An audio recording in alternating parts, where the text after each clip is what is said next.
The day I bought my first food truck, my wife Lisa cried. And not tears of joy. A food truck? She sobbed into her designer handbag. What will I tell my friends at the country club? If she was upset then, she'd be horrified now, watching Gordon Ramsay himself step out of his Ferrari to visit my flagship restaurant. But I'm getting ahead of myself. Let me take you back to where it all began. My name is Carlos Rodriguez, and 3 years ago, I was a successful executive chef at one of Chicago's top restaurants. I had the prestigious title, the fancy kitchen, and a wife from one of the city's wealthiest families. What I didn't have was satisfaction. Every night, I cooked elaborate $200 tasting menus for people who cared more about being seen than tasting real food. Meanwhile, my grandmother's recipes, the ones that had fed our family for generations, collected dust in a notebook under my bed. Then came the night that changed everything. I overheard the restaurant owner talking about selling to a chain that would modernize the menu. Translation: out with the skilled chefs, in with the microwave technicians. I went home that night and pulled out my grandmother's notebook. I want to start a food truck, I told Lisa over breakfast. Traditional Mexican street food, but with a modern twist. Abuela's recipes reimagined. Lisa nearly choked on her organic green smoothie. A food truck? Like those things that park outside construction sites. This would be different, I explained, showing her my business plan. Gourmet street food. Fast casual dining reimagined. I already found the perfect truck for sale. But you're an executive chef. David will never let me hear the end of this. Ah, David. My brother-in-law. The successful businessman who owned a chain of mediocre sports bars. He'd been looking down his nose at me since the day I married his sister, convinced that a Mexican-American chef could never truly belong in their world of golf clubs and charity galas. I bought the food truck anyway, using my savings and a small loan from my cousin Miguel. Lisa refused to even look at it. Just park it somewhere, I won't have to see it, she said. I called it Abuela's Street Kitchen and painted it with bright colors inspired by the markets of Mexico City. My first location was outside a busy office complex in downtown Chicago. Day 1, I sold out of everything by 1 p.m. Day 2, the line stretched around the block. The secret wasn't just the food, though my grandmother's slow-cooked barbacoa, reimagined as gourmet tacos with homemade pickled vegetables and artisanal sauces, was something special. The secret was love. Every recipe told a story. Every dish carried memories of Sunday afternoons in Abuela's kitchen. Within months, I had a cult following. Food bloggers raved about the elevated street food that maintains its soul. Local newspapers wrote features about the executive chef who traded fine dining for food truck freedom. I added a second truck, then a third. Lisa gradually warmed up to the idea, especially when she saw the profits. But David? He became even more condescending. At least he's not unemployed, he'd say at family gatherings, loud enough for everyone to hear. Though I'm not sure selling tacos from a truck counts as employment, I kept my head down and focused on growth. By the end of the first year, I had 5 trucks and was catering major corporate events. I hired other immigrant chefs who, like me, had stories and recipes to share. Each truck became a platform for different regional cuisines, all elevated but accessible. Then came the night of David's big announcement dinner. He gathered the whole family at his newest sports bar to share some incredible news. Lisa dragged me along, making me promise to dress properly instead of wearing my chef's clothes. The private room was packed with family and business associates. David stood at the head of the table, practically bursting with self-importance. "I've just signed a deal to franchise my sports bar concept nationally," he announced. 20 locations in the first year. Soon, there will be a premier sports bar and grill in every major city. The room erupted in applause. Lisa squeezed my hand excitedly. "Isn't my brother amazing?" David wasn't finished. "And since we're all sharing news," he smirked, looking directly at me, "I heard Carlos's little taco truck had quite a line today. Must have been giving food away again. Huh?" The room tittered with polite laughter. I felt Lisa tense beside me. "Actually," I started to say, but David talked over me. "You know, Carlos, I might have an opening for a cook at one of my new locations. You know, a real job. Can't sell street food forever." More laughter. Lisa stared at her plate, cheeks burning. I opened my mouth to respond, but at that moment, my phone buzzed. A text from my business manager. "Urgent. Gordon Ramsay's team just called. He tried our food incognito today. Wants to meet tomorrow. Potentially interested in partnership/acquisition.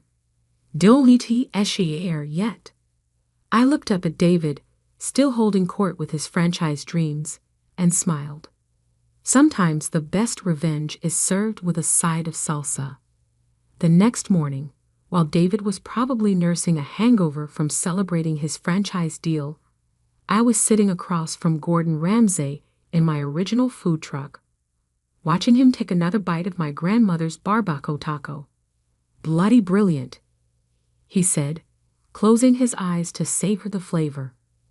The depth of the meat, the pickled vegetables, that sauce, it's fine dining quality served from a truck. Exactly what the industry needs. His team had already toured our commissary kitchen, where we prepped food for all 5 trucks. They'd reviewed our financials, our growth plans, our customer analytics. But Gordon wanted to taste everything himself, starting with the original truck where it all began. "You've got something special here," he continued, wiping his hands. "Not just the food, the whole concept. Premium street food that doesn't forget its roots. And your numbers are incredible. How many customers do you serve daily?" "About 3,000 across all trucks," I replied. "And we're booked solid for corporate events 6 months out." Gordon nodded, unsurprised. "That's why I'm here. I want to turn this into a global brand. Fast casual dining that doesn't compromise on quality. I'm thinking flagship restaurants, franchise opportunities, but keeping the food trucks as the heart of the brand." He slid a document across the small counter. "Here's my offer. $25 million for 60% of the business. You stay on as CEO and culinary director with full creative control. We'll start with locations in major U.S. cities, then expand internationally." I stared at the number on the page. $25 million. More money than David would see in a lifetime of mediocre sports bars. "There's more," Gordon added. "I want to feature your story on my new show, From Food Truck to Fortune. The immigrant chef who revolutionized street food in America. It's exactly what audiences love." Before I could respond, I heard a familiar voice outside. "Carlos? Why is there a Ferrari parked next to your truck?" Lisa stood there, designer sunglasses perched on her head, staring at Gordon Ramsay like she'd seen a ghost. Behind her, because the universe has a sense of humor, was David. "What's he doing here?" David demanded, pointing at Gordon. "Is this some kind of joke?" Gordon stood up, his imposing figure filling the truck's window. "I'm here," he said in that famous stern voice, "because your brother-in-law has created something extraordinary. Something worth millions." The color drained from David's face. Lisa's sunglasses slipped off her head. Millions, she whispered. 25 million, to be exact, I said, holding up Gordon's offer. Plus international expansion, television exposure, and full creative control. David grabbed the document from my hands, his eyes scanning frantically. This can't be real. It's just a food truck. Actually, Gordon cut in, it's a revolutionary concept in fast casual dining that's outperforming traditional restaurants 3-1. Your brother-in-law served over 500,000 customers last year with a profit margin that would make most Michelin-starred restaurants jealous. Lisa had to sit down on one of our outdoor stools. But you said the food truck was just temporary, she stammered. No, I corrected her. You said it was temporary. I said it was the future.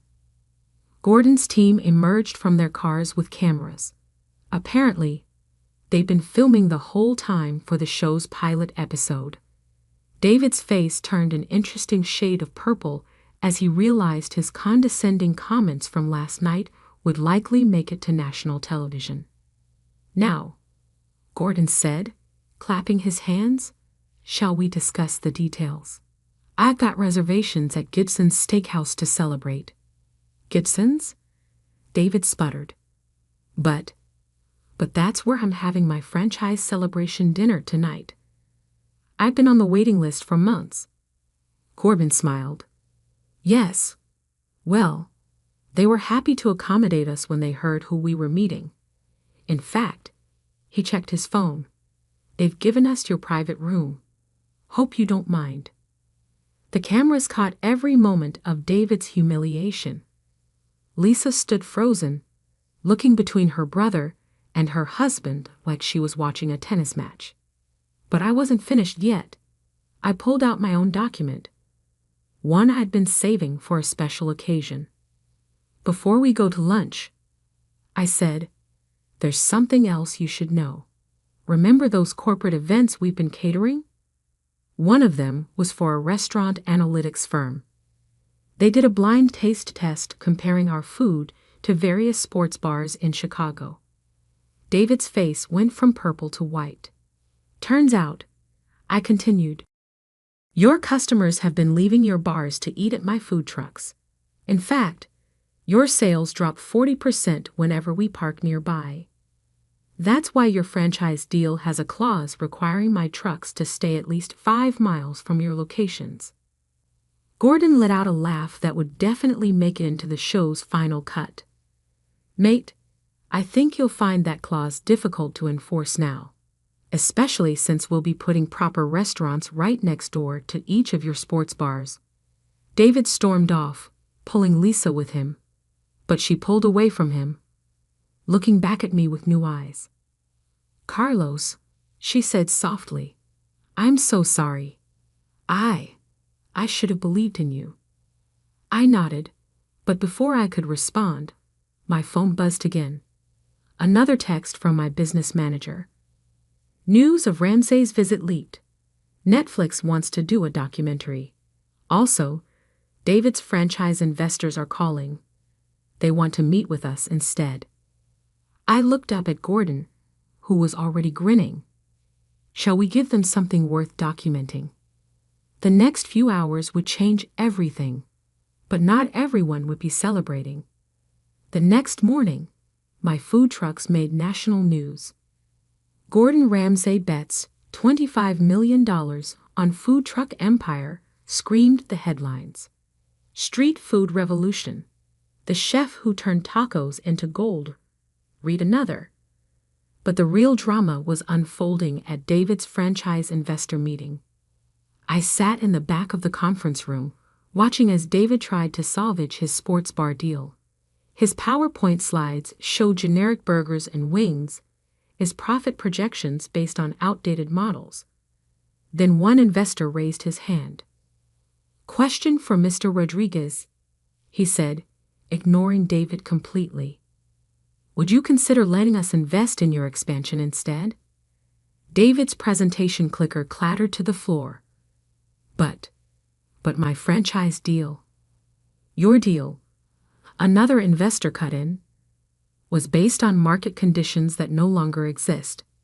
Mr. Rodriguez's concept has changed everything. Premium street food with fine dining quality at fast casual prices. That's the future. I stood up, straightening my chef's jacket, the same one David had mocked so many times. Actually, I already have an exciting partnership with Gordon Ramsay, but I'd be happy to discuss other opportunities. The meeting dissolved as investors flocked around me, leaving David standing alone at his podium. His franchise dream was crumbling in real time. But karma wasn't finished yet. The Netflix documentary team followed me for the next month, capturing everything. They filmed me cooking with my grandmother, her proud tears as she saw her recipes honored on a global stage. They filmed our first flagship restaurant opening, with lines around the block and food critics raving. Most satisfyingly, they filmed the moment I bought the building housing David's original sports bar, which had been struggling since our food truck started parking nearby. "You can't do this," he had shouted when he received the eviction notice. "This is my flagship location." "Actually," I replied calmly, "I can and I did, but I'm willing to offer you a deal." I slid a contract across the table. "We're converting the space into our new test kitchen and chef training facility. We'll need someone to manage the sports bar memorabilia auction." His face turned that interesting purple color again. "You want me to help you auction off my own restaurant's decorations? Consider it a consulting opportunity," I smiled. "You know, a real job." The Netflix crew captured his expression perfectly. Lisa's transformation was more gradual. After the Gordon Ramsay deal made the news, her country club friends suddenly discovered a passion for authentic street food. They'd begged for private tastings, recipe tips, introductions to Gordon. The same women who had pitied her for having a food truck husband now envied her insider access to the hottest food trend in America. I was wrong, she told me one night, after another successful restaurant opening. "I was so focused on appearances that I couldn't see what you were building." I squeezed her hand. Better late than never. The empire grew faster than even Gordon had predicted. Within 6 months, we had flagship restaurants in New York, Los Angeles, and Chicago. The food trucks remained, now seen as the prestigious origin of a global brand. Celebrity clients booked them for exclusive events, paying premium prices for the original experience. My grandmother's recipes became legendary. Her face appeared on our packaging, her stories shared in our cookbook.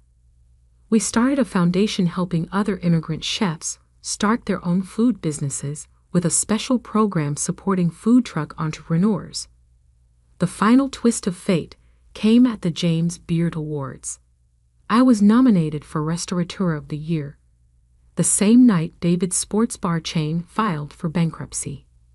"Our final award tonight," the presenter announced, "goes to a chef who revolutionized the industry by proving that great food doesn't need white tablecloths, just heart, heritage, and the courage to believe in a dream." Standing on that stage, holding my award, I saw David and Lisa in the audience. Lisa was crying, happy tears this time. David looked shell-shocked, still processing how his lowly brother-in-law had become a culinary icon. But my speech wasn't about revenge. "This award," I said, "belongs to every immigrant grandmother who kept our food traditions alive, to every chef who chose authenticity over pretense, and yes, even to those who doubted us, because sometimes we need doubters to fuel our determination." The after-party was held at our flagship Chicago restaurant, the same building that used to house David's sports bar. Gordon Ramsay flew in specially, bringing news that made the victory even sweeter. The Queen's team called, he grinned. They want us to cater Prince William's charity gala. Apparently, His Highness is a food truck fan. I caught David's eye across the room as he overheard this. He was starting to understand. Success isn't about fitting into someone else's idea of class. It's about creating something so extraordinary that it defines class on its own terms. Last week, I received a letter from a young chef starting his own food truck. You showed me that we don't need to choose between our heritage and success, he wrote. That's sometimes the path others mock leads to the greatest victories. I smiled, thinking of my journey from just a food truck to a global empire. On my office wall hangs a frame containing our first day's menu, written in my grandmother's handwriting. Next to it stands my James Beard Award and a photo of Gordon Ramsay eating that first life-changing taco. This morning, I drove one of our original food trucks to David's daughter's wedding, at their request. The same family members who once mocked taco truck food now bragged about their connection to the brand. David even managed a grudging smile as he watched his society friends line up for our famous barbacoa tacos. You know, he said quietly, as I served him personally, I never thought I'd say this, but you were right, and I was wrong. I handed him an extra taco, made with our secret sauce that had made Gordon Ramsay swear in amazement. The food or the business? Both, he admitted. All of it. I nodded, then turned to serve the next guest, the mayor of Chicago, eagerly waiting his turn at my food truck window. Sometimes success isn't just about proving doubters wrong. It's about staying true to your vision until the world catches up. And sometimes the best revenge isn't served cold. It's served in a hand-pressed tortilla with a side of vindication and a sprinkle of family reconciliation. My phone buzzed. Another text from Gordon. The Queen had finished her taco and wanted the recipe. I smiled, thinking of my grandmother's worn notebook, now safely preserved in a vault. Some recipes are worth more than gold. Some dreams are worth more than status. And some food trucks? They're worth more than all the fancy restaurants in the world. Just ask my brother-in-law. He finally learned to say taco truck with respect.